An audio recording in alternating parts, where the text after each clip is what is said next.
దేవరాగం జ్ఞానయోగం వ్యాసపీఠం బహువేదశాస్త్రం బోధామృతహిత శ్రీమన్నారాయణం శివగౌరీ సంభాషిత సకల పురాణం అష్టాక్షరి పంచాక్షరి మంత్రావరణం అఖిల దేవతా సంస్తుతి పారాయణం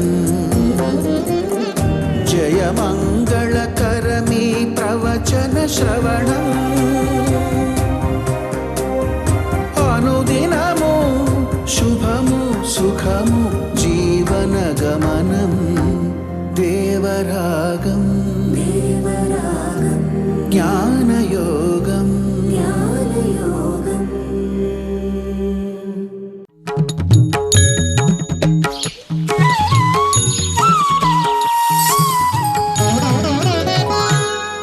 ఆపదామపహర్తారం దాతారం సర్వసంపదాం లోకాభిరామం శ్రీరామం భూయో భూయో నమామ్యహం.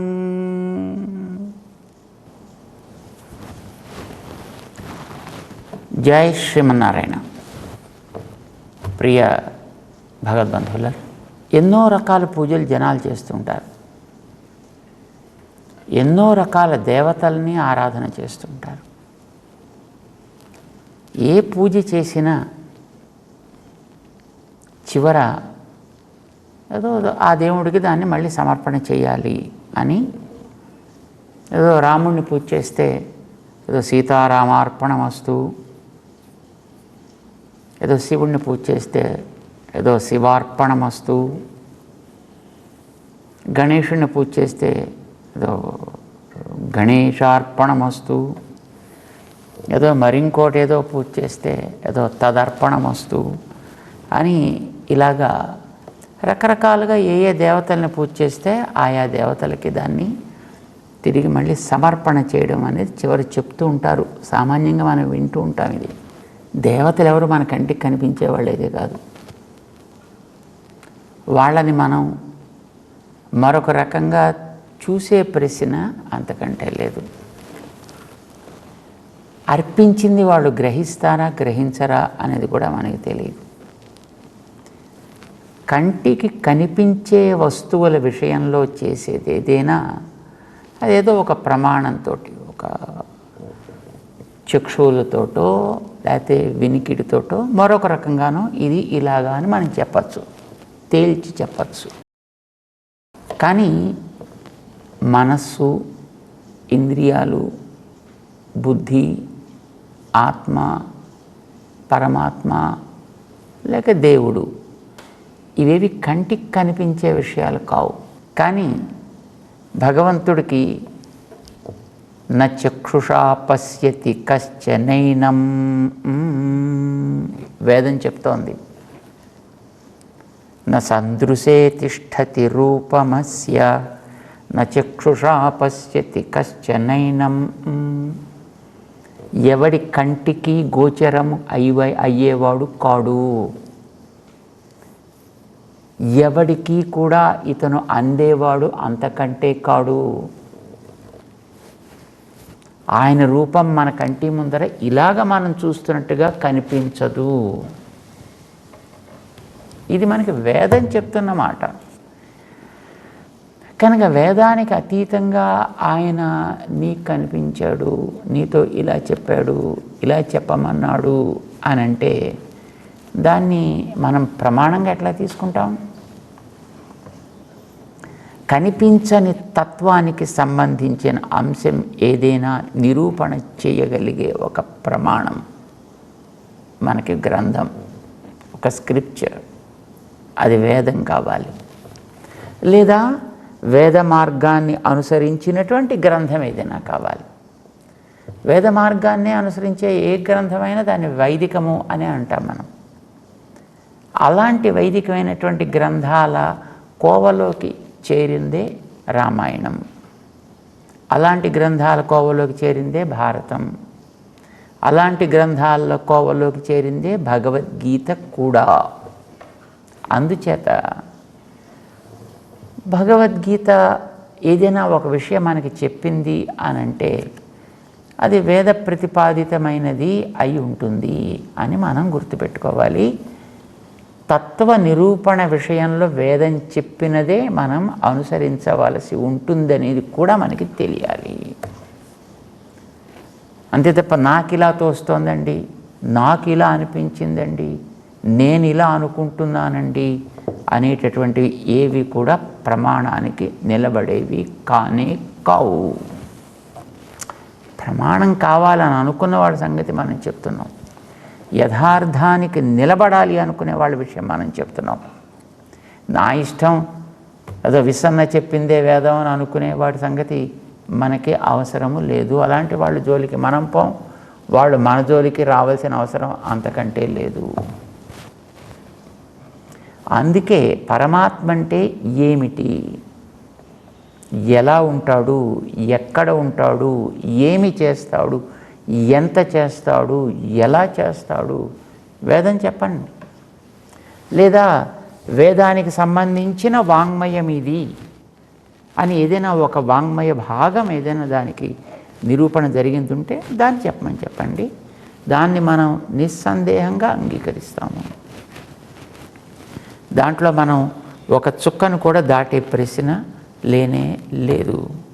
అది కానిది ఏదైనా చెబితే దీనికి వ్యతిరేకం కాకపోతే దాన్ని అంగీకరిస్తాను తప్ప దీనికి అననుకూలంగా ఏదైనా సాగితే దాన్ని మనం తీసి పక్కన పెడతాం. దాన్ని మనం తోలనాడం, దాన్ని మనం డిగ్రేడ్ చేయం, కానీ దాన్ని ప్రమాణం అని కూడా అంగీకరించం. ఆ విషయంలో తత్వ నిరూపణ విషయంలో ఇది వైదికమైనటువంటి ఒక ఫ్రేమ్వర్క్, అందరూ అంగీకరించినటువంటి ఫ్రేమ్వర్క్. అది ద్వైతమా అద్వైతమా విశిష్టాద్వైతమా అనే ప్రశ్న అక్కడ ఏర్పడదు. అది వైష్ణవమా మరొకట అనే ప్రశ్న కూడా అక్కడ రానే రాదు.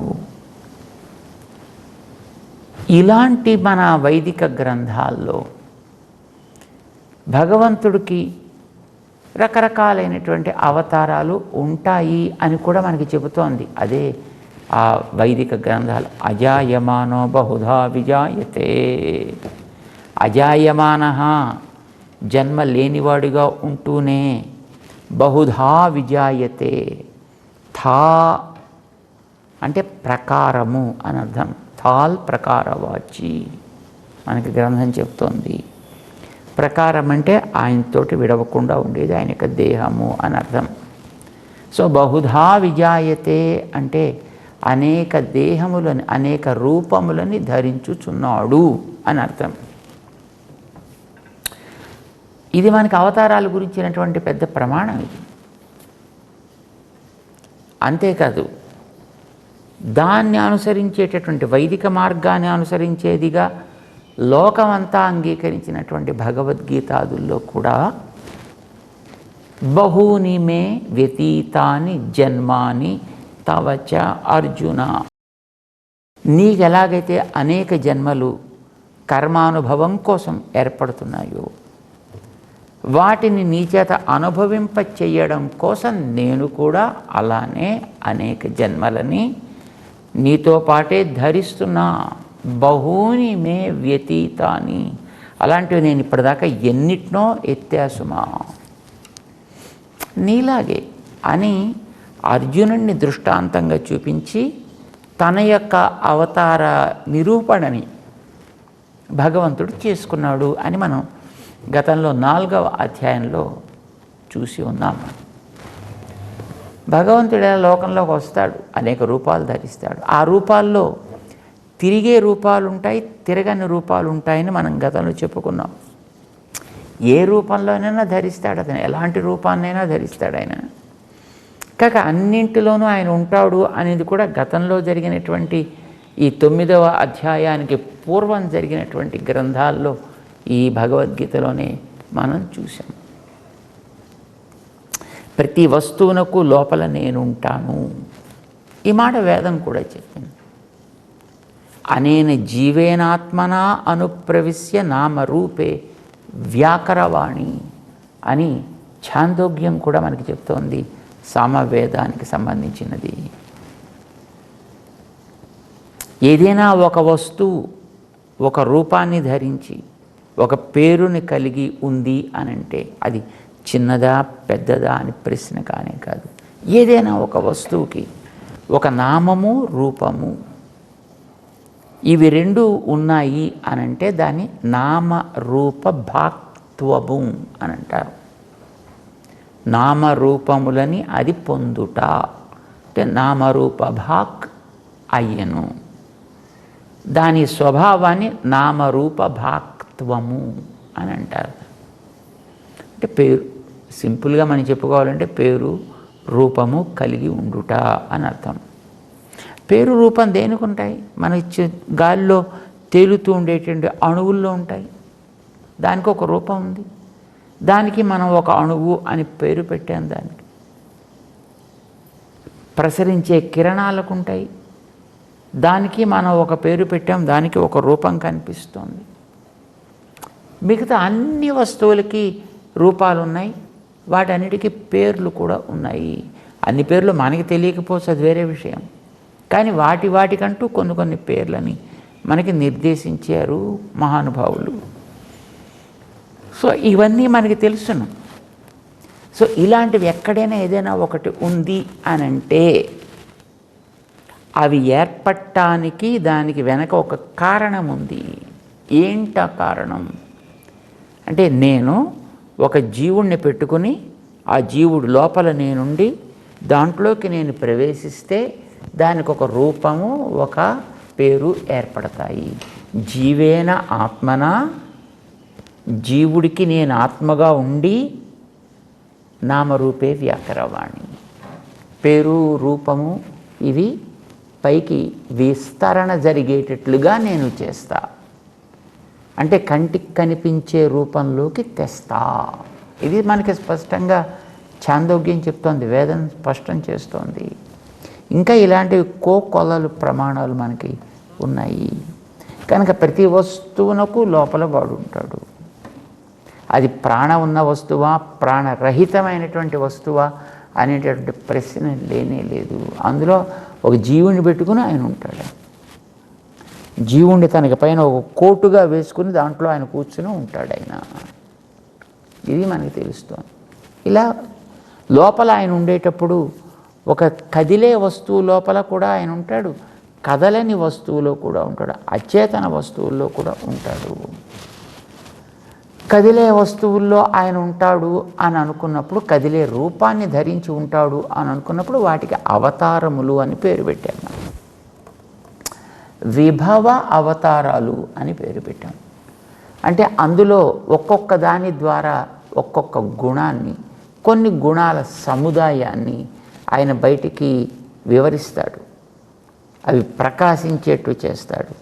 కనుక వాటికి విభవములు అని పేరు పెట్టారు. సంపదలని ప్రకాశింపచేసే రూపములు, అవతారాలు.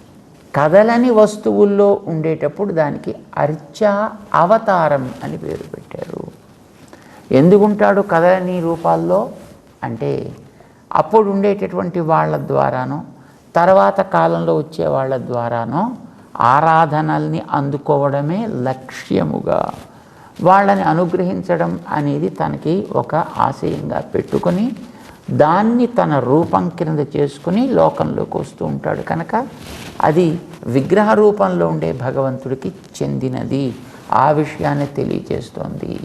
కనుక భగవద్ అవతారాల్లో కదిలేవి కదలనివి అంటే విభవాలు, అర్చా అవతారాలు. కనుక అర్చామూర్తిగా కూడా భగవంతుడు ఉంటాడు. ఇది మనకి నిర్ణయం. భగవంతుడు అలా ఉంటాడు అని చెప్పినప్పుడు దానికి సంబంధించిన వివరాలు అందించే గ్రంథాలు కొన్ని ఉన్నాయి. వాటికి ఆగమాలని పేరు పెట్టారు. పంచరాత్ర ఆగమాలు అని అంటారు దాన్ని, ఏకాయనము అని అంటారు దాన్ని. దీని గురించినటువంటి ప్రస్తావన వేదం కూడా చేస్తుంది. సనత్కుమారుడికి నారదుడికి జరిగినటువంటి ఒక సంవాదాన్ని చెప్పే ఒక వేద భాగం ఉంది. దాంట్లో సనత్కుమారుడు ఒక ఇంటర్వ్యూ చేస్తాడు నారదుడిని ఒక చోట. తనేదో ఒక యూనివర్సిటీ ప్రారంభం చేశాడు, ఒక విశ్వవిద్యాలయం. దాంట్లోకి టీచర్స్ కోసం కాల్ఫర్ చేశాడు, లెక్చరర్స్ అండ్ ప్రొఫెసర్స్ కావాలి. అప్లికేషన్ పెట్టుకున్నాడు, నారదుల వారు కూడా వెళ్ళాడు. సో వచ్చిన వాళ్ళని ఇంటర్వ్యూ చేస్తున్నాడు ఆయన. నారదుల వారు వచ్చారు, ఇంటర్వ్యూ కోసం కూర్చున్నాడు. ఏం పేరా? నారదుడు. ఓకే, ఏం చదువుకున్నావు నువ్వు అని అడిగాడు. పెద్ద లిస్టు ప్రారంభం చేశాడు ఆయన. ఏదో ఋగ్వేదం భగవోధ్యేమి అంటూ ప్రారంభం చేశాడు ఆయన. నేను ఋగ్వేదం చదువుకున్నా, యజుర్వేదం చదువుకున్నా, సామవేదం చదువుకున్నా, శిక్ష, వ్యాకరణం, ఛందస్సు, నిరుక్తం, జ్యోతిషం, కల్పము, ఏకాయనము, ఇలాంటివన్నీ కూడా చదువుకున్నానండి ఆయన. పాపం ఇంటర్వ్యూ చేసి ఆయన అలాగ నోరు తెరిచి చూస్తున్నాడు ఆయన. ఏందబ్బా ఆయన అన్నీ చెప్పడం, మొత్తం లిస్టు పూర్తి చేసిన తర్వాత, ఏం బాబు నువ్వు చదువుకోవడానికి వచ్చావా, చదువు చెప్పడానికి వచ్చావా, నువ్వు ఎందుకు వచ్చావు అని అడిగాడు ఆయన. అంటే చదువుకోవడం కోసం వచ్చానండి అన్నాడు ఆయన. మరి నీకు ఇన్ని విషయాలు వచ్చాను కదా, మాకంటే నీకే ఎక్కువ వచ్చినట్టున్నాయి, మాకే అన్ని రావు, నువ్వు అన్ని గ్రంథాలు మొత్తం చదివేసినట్టుగా ఉన్నావు, మొత్తం విద్యాస్థానాలు అని చెప్పేటటువంటి 14 మొత్తం నీకు కర్తలామలకంగా ఉన్నట్టున్నాయి కదయా నువ్వు చెప్పిన దాన్ని బట్టి, మరి నువ్వు ఇంకా మా దగ్గర ఇంకా చదువుకోవడానికి ఏముంటుందయా అని అడిగాడు ఆయన. నారదుల వారు చెప్పారు దాన్ని, నేను ఇంతవరకు కూడా శబ్దవిదేవాస్మి నాహం అర్ధవిత్, మంత్రవిదేవాస్మి నాహం ఆత్మవిత్. నేను ఇంతవరకు ఆ శబ్దాలని బాగా కంఠస్థం చేశా కనుక వేదం మీరు అగ్ని లేదిగించి అడిగితే నేను చివరి దాకా పరమహ దాకా నేను చెప్పగలను. చివరి చెప్తారు, అగ్ని వేదం ఋగ్వేదం ప్రారంభం చేశారు, అగ్నిమీలే పురోహితం అంటూ ప్రారంభిస్తారు. చివరికి వచ్చేటప్పటికి అగ్నిర్వై దేవానామవమో విష్ణు పరమహ అని పూర్తి చేస్తారు. అంటే అగ్ని దగ్గర నుంచి పరమా దాకా ఉండే మధ్యలో అన్నీ మీరు కింద నుంచి అడిగినా చెప్పగలను, పైనుంచి అడిగినా చెప్పగలను, మధ్యలో ఎక్కడైనా దానికి ఏమో నెంబర్లు అడిగినా చెప్పగలను. ఒకదాన్ని కొన్ని స్కిప్ చేసి మీరు మొట్టమొదటి అయ్యో 4వ మండలంలో ఏదో 15వ మంత్రం దగ్గరించి చెప్పు అని అడిగినా దాని దగ్గరించి మొత్తం 5 మంత్రాలు వదిలిపెట్టి తప్పకుండా చెప్పుకుంటే వాళ్ళని చివరి దాకా మొత్తం నేను వెళ్ళిపోగలను. దాంట్లో నాకు అన్నిటి మీద అధికారం ఉంది. అహం శబ్దవిదస్మి, శబ్దములని బాగా తెలుసుకున్నా, అది ఋగ్వేదం కావచ్చు, యజుర్వేదం కావచ్చు, సామవేదం అన్నీ. కానీ దాని అర్థం కావాలి నాకు, దాంట్లో ఉండే తాత్పర్యం కావాలి నాకు. అందుకోసం నేను మీ దగ్గరికి వచ్చాను. అందులో అన్ని రకాల మంత్రాలు ఉన్నాయి. మంత్రవిదేవాస్మి, నేను మొత్తం ఆ మంత్రాలన్నీ కరతలామలకం చేసుకున్నాను. వాటన్నిటిని కూడా ఏది ఎలా అడిగినా ఒక స్వరం, ఒక అక్షరం, ఒక ఒత్తు పొల్లు పోకుండా చక్కగా చెప్పగలను నేను. కానీ నాహం ఆత్మవిత్, వీటి వల్ల తెలియాల్సింది ఆత్మతత్వానికి సంబంధించిన అవగాహన కలగాలి. అది నా దగ్గర లేదు. మంత్రాలు తెలుసును కానీ తత్సారం ఏమిటో ఆ సారం నాకు తెలియలేదు. అది తెలియనప్పుడు ఇవన్నీ తెలిస్తే లాభం ఏమిటి కనుక ఆ అర్థాన్ని తెలుసుకోవడం కోసం నేను మీ దగ్గరికి వచ్చాను. మీరు ఆత్మవేత్తలు కనుక ఆత్మతత్వ విజ్ఞానాన్ని సాధించడం కోసం నేను వచ్చాను మీ దగ్గరికి అని అంటాడనమాట. ఆ తత్వాన్ని మనకి తెలియచెప్పేటటువంటి గ్రంథాలైన ఆగమ గ్రంథాల్లో ఈ భగవత్తత్వాన్ని గురించినటువంటి ప్రస్తావన చేస్తూ ఈ భగవత్తత్వం కూడా సర్వత్ర వ్యాపించి ఉండేదైనప్పటికీ గాలి వంటిది. మనం గతంలోనే చదువుకున్నాం, మయా తతమిదం సర్వం జగత్ అవ్యక్తమూర్తినా మయా తతం ఇదం సర్వం. ఇదంతా మొత్తం నేను వ్యాపించి ఉన్నా, నేను లేని వస్తువు అనేది లేనే లేదు అని చెప్పాడు. దీని గురించి ప్రస్తావన చేస్తూ ఆగమాలు విష్ణు తిలకము అనేటువంటి ఒక అద్భుతమైనటువంటి సంహిత గ్రంథం తెలియజేస్తోంది. ఆయన గాలి లాంటివాడు. గాలి అనేది సర్వవ్యాపి. అయితే ప్రాదేశికంగా కూడా అది ఉంటుంది. ప్రాదేశికంగా ఉండేటటువంటి దాన్ని మనం ఎలా కావాలంటే అట్లా వినియోగించుకోవచ్చు. కానీ సర్వవ్యాపి అయినటువంటి దాన్ని మనం ఏమీ రకంగానూ హ్యాండిల్ చేయగలిగింది కాదు. సర్వత్ర వ్యాపించిన గాలి లాంటి వాడు భగవంతుడు, వాసుదేవుడు, నారాయణుడు. కానీ ప్రాదేశికమైనటువంటి గాలి లాంటిది అర్చా విగ్రహము. భగవంతుడనేటటువంటి ఒక సర్వవ్యాపి ఆయన తత్వాన్ని నువ్వు ఒక విగ్రహం ద్వారా, ఒక రూపం ద్వారా, కదలని రూపం ద్వారా నువ్వు కూడా అనుభవించవచ్చునాయా.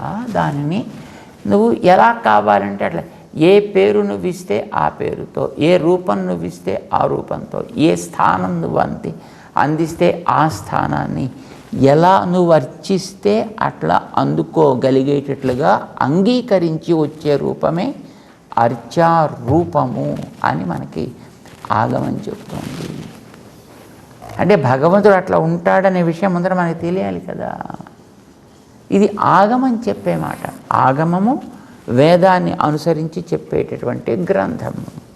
అంచేత అది కూడా ఒక వైదిక గ్రంథము.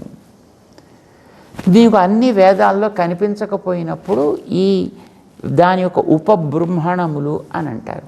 ఉపబృంహణములు అంటే ఒరిజినల్ దాంట్లో ఉండేటటువంటి వాటిని అక్కడక్కడ ఏదేది అవసరమైతే దాన్ని మ్యాగ్నిఫై చేసి నీకు చూపించే ఆ అంశాలు అన్నమాట. నీకు భగవతత్వాన్ని గురించినటువంటిది ఆయన కదలని రూపంలోకి వస్తే ఎట్లా ఉంటాడు అనేటటువంటిది మనకి స్పష్టంగా దాంట్లో కనపడదు. దాన్ని చెప్పడం కోసమని తద్వ్యవస్థని నీకు అందించడం కోసమని ఏర్పడ్డ గ్రంథాలు ఆగమ గ్రంథాలు. అందులో నారదుల వారు చెప్పినప్పుడు ఏకాయనం, అది కూడా నేను అధ్యేమి అన్నాడు ఆయన. అది కూడా ఆయన నేర్చుకున్న ఆ ఏకాయనమే పంచరాత్ర ఆగమము అనేటువంటి పేరుతోటి లోక ప్రసిద్ధమై ఉంది. దాంట్లో ఈ విషయం చెప్తోంది అన్నమాట. అంటే అది కూడా వేదం చెప్పినట్టే. భగవతత్వానికి సంబంధించిన అంశం కనుక నీ కళ్ళు దానికి తగనివి కనుక నీకు మరొక సోర్స్ కావాలి, అదే గ్రంథము. ఆ గ్రంథం నీకు ఇతరత్ర మూల గ్రంథాల్లో ఉండే విషయాలకి విరుద్ధం కాకూడదు. మళ్ళీ ఎందుకంటే మళ్ళీ ఈ గ్రంథాలంటే ఎవరో రాసినా కనుక నేను కూడా కూర్చుని కొన్ని శ్లోకాలు రాసేసి అయ్యా ఇవి కూడా దాంట్లోనే ఉన్నాయండి అని చెప్పడానికి అవకాశాలు బోళ్ళన్నీ ఉన్నాయి. అలా చేసేటటువంటి ప్రబుద్ధులు కూడా అబ్బో కోకొల్లలు. కానీ అవన్నీ ప్రమాణాలు కావు.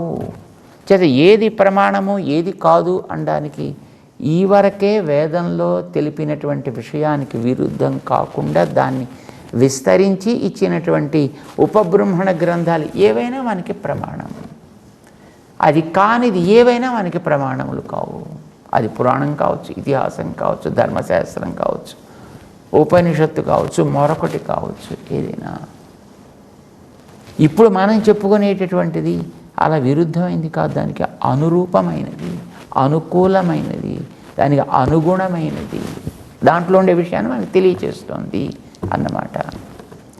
చేత దీంట్లో మనకి భగవంతుడు అనేటటువంటి ఒక తత్వం ఎలా ఉంటాడు, ఎలా మనం చేసేటటువంటి దాన్ని ఆయన విషయంలో మనం అర్పించవచ్చు ఇది చెబుతూ, నువ్వు ఏ రూపాన్ని క్రియేట్ అయినా చేసుకో, కానీ ప్రతిదానికి అర్పించడం అనేటటువంటి కుదరదయా.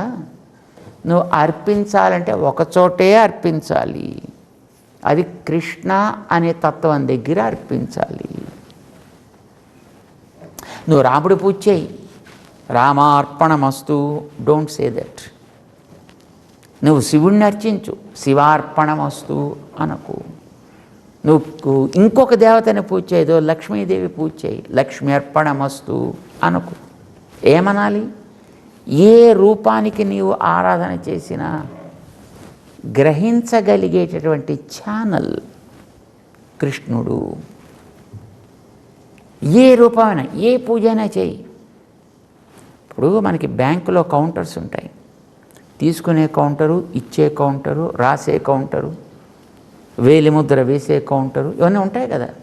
అందులో ఇచ్చే కౌంటర్ ఏదో అక్కడే నువ్వేమైనా డిపాజిట్ చేయాలంటే చేయాలి తప్ప ఎందుకు చేయకూడదండి? నువ్వు బ్యాంకువే కదా, నువ్వు బ్యాంకువే కదా, ఎందుకు తీసుకోవాలంటే తీసుకోడు వాడు, అంతే నియమం అది. తీసుకునే కౌంటర్ దగ్గరే నువ్వు ఎట్లాగైతే ఇవ్వాలో భగవత్ స్వరూపం ఏ రూపంలో నువ్వు చూసినా నువ్వు చేసిన దానిని అర్పించాలి అని అనుకున్నప్పుడు అర్పించతగిన స్థానం కృష్ణ అనేటటువంటి స్థానము. అందుకే కృష్ణార్పణమస్తు. నువ్వు స్కందుడిగా పూజ చేయి, కృష్ణార్పణమస్తు. మరింకో XYZ ఏదైనా పూజ చేయి, కృష్ణార్పణమస్తు. ఎవరు చెప్పారండి, ఎక్కడ చెప్పారండి అంటే నువ్వు భగవద్గీత చెప్పిందా? 27వ శ్లోకం 9వ అధ్యాయంలో చెప్పింది. ఏంటంటే అది ఎలా చెప్పిందండి? రా విందాం రేపు. జై శ్రీమన్నారాయణ.